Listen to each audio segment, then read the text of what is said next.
Hey guys, welcome to this video. In this video we want to find the value of this expression 9 divided by 3 then times 4 minus 1. Are you ready to solve? Let's go and get started. 4 minus 1 gives us 3 and 3 times 3 equals 9. So 9 divided by 9 is just 1. But this answer is not correct because according to the order of operations, which is PEMDAS, P stands for parentheses, E stands for exponent, M and D stands for multiplication and division, and A and S stands for addition and subtraction.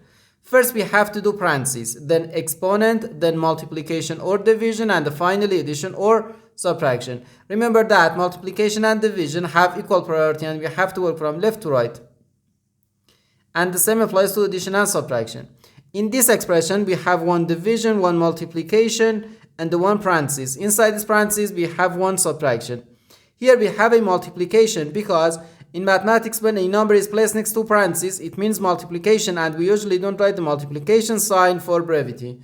Okay, so according to the PEMDAS, first we have to do this parenthesis, then this division, and finally this multiplication. If we do this multiplication before this division, it is wrong.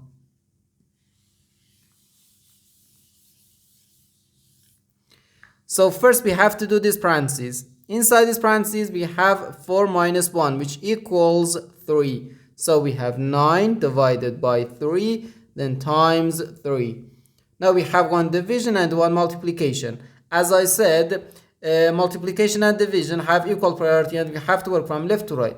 So here, first we have to do this division. 9 divided by 3 gives us 3.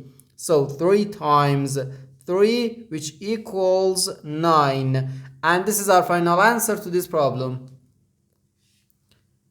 The correct answer is 9.